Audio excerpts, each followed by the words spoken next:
घुम्याची file शोधायला time गेला. आता काम करतात सुम्या घुम्या.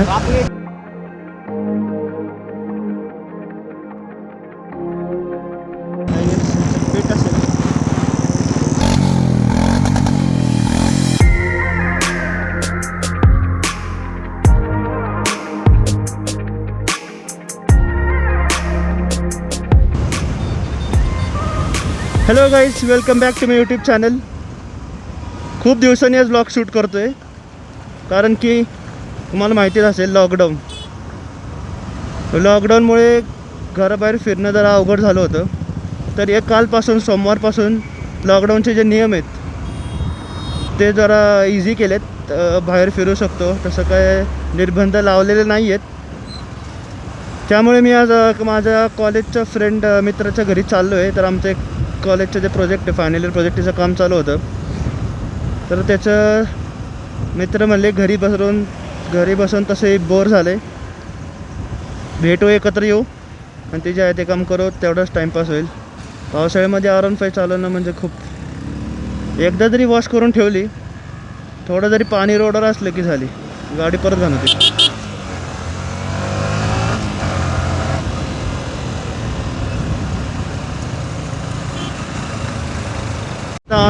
अनलॉक लेवल 1 स्टार्ट झाली आहे महाराष्ट्रात. बाकी सिटीजमध्ये जे नियम आहेत ते माहीत नाही.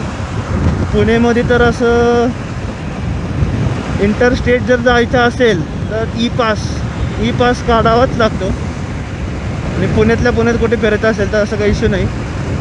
फक्त आपले जे बाईकचे डॉक्युमेंट्स आहेत ते कॅरी करायला पाहिजे. इन केस जर पोलिसांनी अडवलं तर, नाहीतर मग काय प्रॉब्लेम.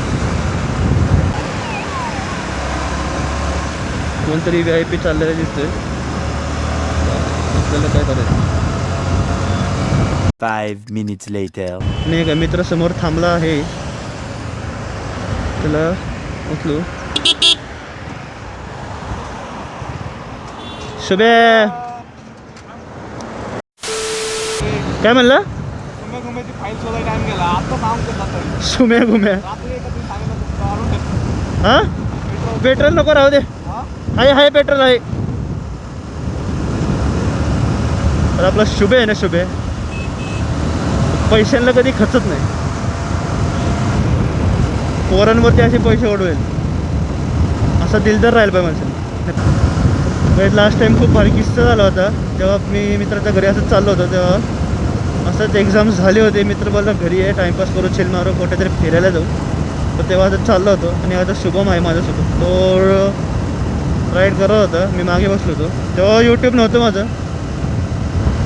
तेव्हा काय झालं, तो चालवत होता आणि त्याच्याकडे लर्निंग लायसन्स आहे. लॉकडाऊनमध्ये परमनंटची डेट येऊन गेली, पण काय RTO बंद देऊन लायसन्स तर काय राईड आली नाही, चान्स आला नाही. पण लर्निंग लायसन्स आहे त्याच्याकडे. नियम आहे की लर्निंगसोबत एक परमनंट लागतो, पण गाडीवरती L हा सिम्बॉल पाहिजे. आमच्या गाडीवर काही नाही, आपल्या R15 काही L नव्हतं. तर तो राईड करत होता, पोलिसांनी हात केला, आम्ही निघून गेलो.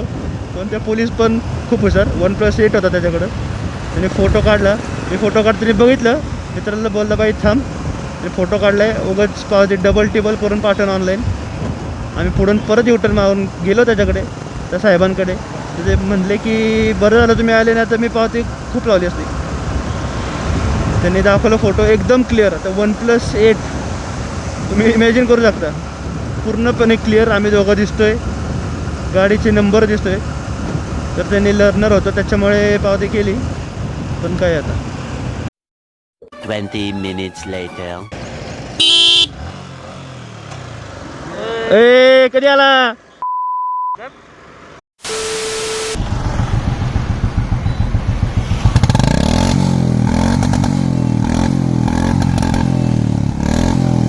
तर मित्र बोलला मी चालवतो R15. लई दिवस झालं त्याने चालवली नाही. मी बुलेट घेतली त्याची. तुम्ही आता बुलेटचा आवाज ऐकला असेल, मी थ्रॉटल देत होतो. इंदोर सायलेन्सर टाकलं, इंदोर. खरंच व्हिडिओमध्ये एवढं कळणार नाही, पण गाडीचा जो रिअलमध्ये जो आवाज ऐकायला येतो ना, तो खूप भारी.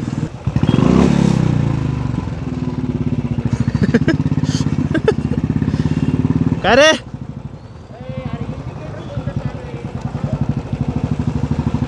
हो पहिले गाडी ए मला नको शिकू का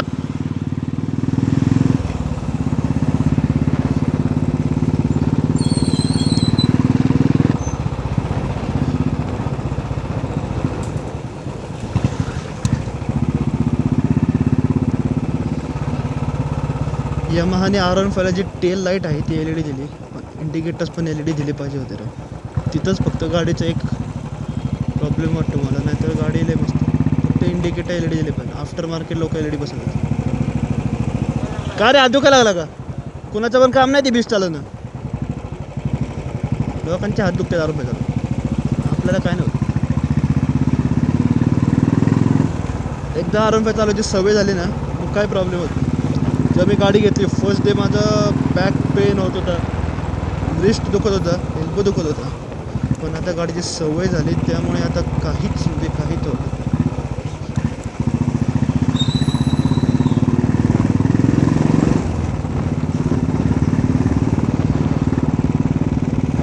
बुलेट पळवण्यापेक्षा बुलेट स्लो स्पीडमध्ये पूर्ण गाडीचा आवाज घेत घेत चालू आहे.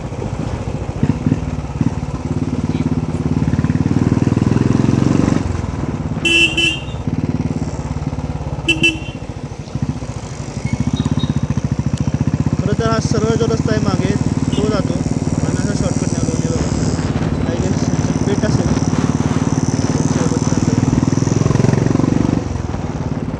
ते झाडं एवढी वाढली ना त्याच्यामुळे जरा कन्फ्यूज. नाही झाडांमुळे जरा कन्फ्यूज झालं रे.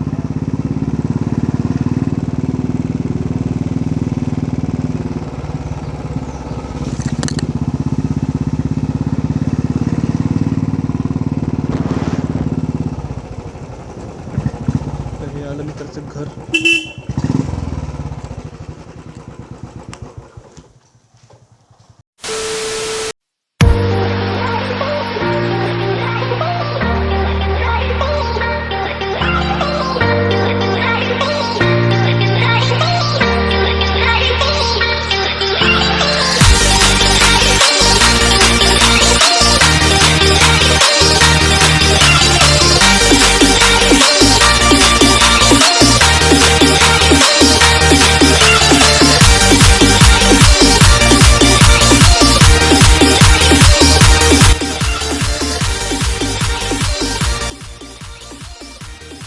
One eternity later. तर काहीच काय झालं, एक माझा मित्र तळेगावात आला होता तर त्याचा मला कॉल आला की मी तळेगावातच आहे तर ये भेटू आपण.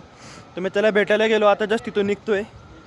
तर जे माझा हा व्लॉग आहे तर मी पार्ट 1 आणि पार्ट 2 मध्ये अपलोड करतोय. तर हा जो पार्ट 1 आहे तो मी ते एंड करतो. तर व्हिडिओ जर आवडला असेल तर लाईक करा, सबस्क्राईब करा आणि पार्ट 2 लवकरच मी अपलोड करेल तर तो सुद्धा बघा. थँक्यू.